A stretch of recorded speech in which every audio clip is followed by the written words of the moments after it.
కానీ అసలు మెదక్ రూపురేఖలు ఎంత అద్భుతంగా మారినాయి. ఒకప్పుడు సిద్దిపేట అంటే పందులు, మెదక్ అంటే గాడిదలు అనే నానుడు ఉండేది మన జిల్లాలో. కానీ ఇలా సిద్దిపేటలో పందులు మాయమైపోయినాయి, మెదక్లో గాడిదలు తక్కువైపోయి అద్భుతమైన రోడ్లు తయారైపోయినాయి. ఎట్లా మారిందో మీకు తెలుసు మెదక్. ఆ రకంగా ఇలా మెదక్లో రామాయణపేట రెవెన్యూ డివిజన్ కావాలనే కోరుకుంటే ఇలా రామాయణపేట రెవెన్యూ డివిజన్ ఇచ్చిండ్రు మన కేసీఆర్. రామాయణపేటకు డిగ్రీ కాలేజ్ ఇచ్చిండ్రు కేసీఆర్. మెదక్లో ఎస్సీ మహిళా రెసిడెన్షియల్ డిగ్రీ కాలేజ్ తెచ్చుకున్నాం. మెదక్లో ఎస్టీ మహిళా రెసిడెన్షియల్ డిగ్రీ కాలేజ్ తెచ్చుకున్నాం. గణపురం కాలువ ఆధునీకరణ చేయాలంటే స్వయంగా కేసీఆర్ గారే వచ్చి గణపురం ఆనకట్టకు డబ్బులు ఇచ్చి ఇలా చిట్ట చివరి ఆయకట్టుకు నీళ్లు పోయేటట్టు చేసింది మన కేసీఆర్ గారు. ఇట్లా చెప్పుకుంటూ పోతే ఎంతో అద్భుతమైన కార్యక్రమాలు జరిగినాయి. కానీ ఏదైనా నిజం నిలకడ మీద తెలుస్తుంది అన్నట్టు ఇప్పుడిప్పుడే ప్రజలకు అర్థమైంది. 20 నెలల కాంగ్రెస్ పాలనలో ఏం జరిగింది తమ్మి? కేసీఆర్ గారు ఇచ్చిన ట్రాక్టర్లలో డీజిల్ పోయాక అవి చెట్టు కింద పెట్టారు. ఇలా వారంకు 10 రోజులకు కూడా ఊర్లలో ట్రాక్టర్ నడుస్తుందా? బంద్ అయిపోయినాయి చాలా ఊర్లలో. చెత్త సేకరణ బంద్ అయింది. ఏ ఊర్లలోనే పోయి చూడండి, 150 బుగ్గలుంటే 60 కాలిపోయినాయి, సగం కాలిపోయినాయి. బుగ్గలేసేటోడు దిక్కులేడు, బుగ్గలేసే పరిస్థితి లేదు, పైప్ బలిగితే అతికేటోడు లేడు, ట్రాక్టర్లో డీజిల్ పోసి చెత్తేరే పరిస్థితి కూడా లేనటువంటి పరిస్థితి ఏర్పడ్డది. అసలు ఎక్కడ కూడా మొత్తం కూడా పరిపాలన కుంటుపడిపోయింది. ఇలా ప్రజలు చాలా ఇబ్బందుల్లో ఉన్నారు. ఇలా వ్యాపారాలన్నీ తగ్గిపోయినటువంటి పరిస్థితి ఉన్నది. సో ఇవన్నీ కూడా మీకు కూడా అర్థమైన, నేను ఎక్కువ డీటెయిల్స్కి పోను. ఇవాళ కోట్లకు రైతు బంద్ వేస్తుండ్రు, అప్పుడు పార్లమెంట్ ముంగటేసిండ్రు, ఇప్పుడు పంచాయతీ ఎలక్షన్లు వచ్చినాయని రైతు బంద్ వేస్తుండ్రు. అడ్మిట్లో 2 ఎగ్గొట్టారు. కేసీఆర్ ఏమో కరోనా ఉన్నా కష్టం ఉన్నా ఎమ్మెల్యేలకు మంత్రుల జీతాలు బంద్ పెట్టిండు, రైతు బంధు మాత్రం సకాలంలో ఇచ్చిండు మన కేసీఆర్. నాట్లకు కేసీఆర్ ఇస్తే ఓట్లకు రేవంత్ రెడ్డి ఇచ్చిండు. అంటే రైతులంతా అమాయకులు అనుకుంటుండు, మధ్యలో 2 ఎగ్గొట్టినా వాళ్ళు మర్చిపోతారు, ఇక ఇప్పుడు పైసలు వేయంగానే మళ్ళీ నాకే ఇస్తారు అనుకుంటుండ్రు. ఆయన ఎంత బాగుపడ్డాడో తెలియదా రైతులకు? యూరియా దొరకలేదు ఇలా ఊళ్ళలో పోతే, ఎకరానికి 1 బస్తా ఇస్తామంటుండ్రు, మళ్ళీ చెప్పులు లైన్లో పెట్టే కాలం వచ్చింది. ఇలా అన్ని విషయాలు కూడా మనకు అర్థమవుతా ఉన్నాయి.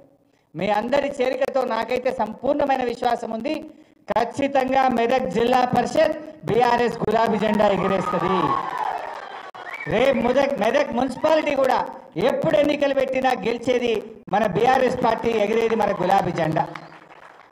ఇలా అన్ని విషయాలు కూడా అర్థమైనాయి. పాలేందో నీళ్ళేందో తేలిపోయింది. ఇవాళ రేవంత్ రెడ్డి కూడా నేను ఎక్కడో మాట్లాడుతుండేదో, మాట్లాడితే పేపర్లు చదువుతూ ఉంటాయి. కొంతమంది ఉద్యోగస్తులు తల్లిదండ్రులకు అన్నం పెట్టలేరు, తల్లిదండ్రుల్ని మంచిగా చూసుకుంటలేరు అని చెప్పి వాళ్ళ జీతాల్లో 10% 15% కట్ చేసే విషయాన్ని పరిశీలించండి అని ఆయన మాట్లాడినట్టుగా పేపర్లు వచ్చింది. సరే, అది మంచిదే.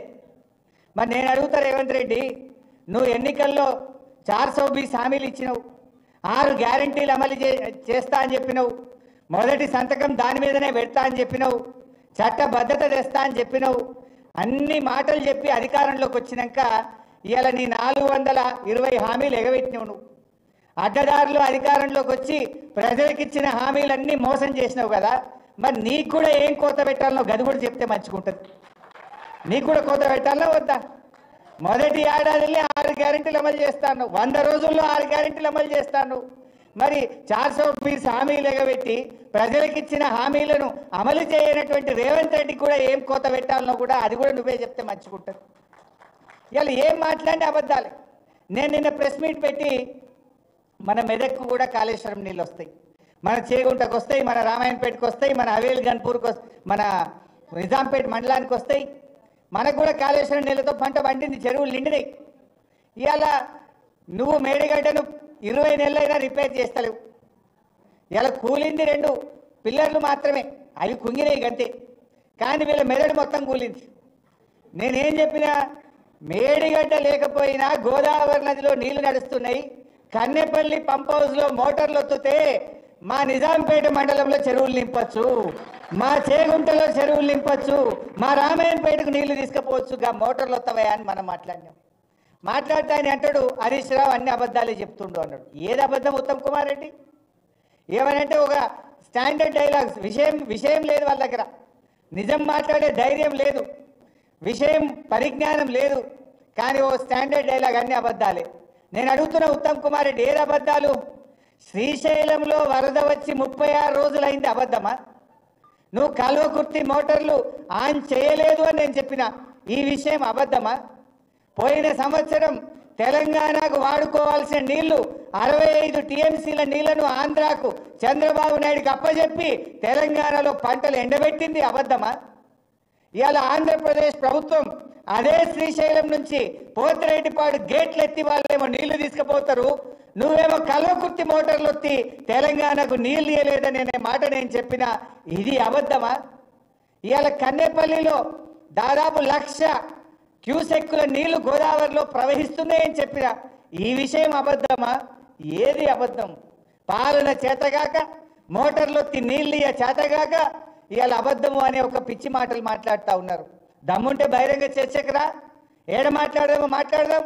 1,00,000 క్యూసెక్కులు గోదావరిలో వారేది నిజం కాదా? పోతిరెడ్డిపాడు గేట్లు ఎత్తి ఆంధ్రోడు నీళ్లు తీసుకుపోయేది నిజం కాదా?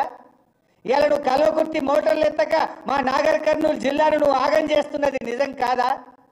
ఆంధ్ర వాళ్ళు కృష్ణానదిలో అధికంగా నీళ్లు తీసుకుపోతుంటే గుడ్లప్పగించుకొని చూసి తెలంగాణకు అన్యాయం చేసింది నిజం కాదా? ఇట్లా చెప్పుకుంటూ పోతే చాలా విషయాలు ఉన్నాయి. రేవంత్ పాలన ఎట్లుందంటే నీళ్లు ఆంధ్రాకు, నిధులు ఢిల్లీకి, మూటలన్నీ ఢిల్లీకి తీసుకుపోయి అప్పచెప్తాడు. నేను పోయిండు మళ్ళా లెక్క అప్పచెప్పాలి కదా ఢిల్లీలో. నిధులేమో మూటలు ఢిల్లీకి, నీళ్ళేమో ఆంధ్రాకు. ఇంతకు మించి వీళ్ళు చేసింది ఏమన్నా ఉన్నదా? ఏ విషయంలో అభివృద్ధి సాధించారు?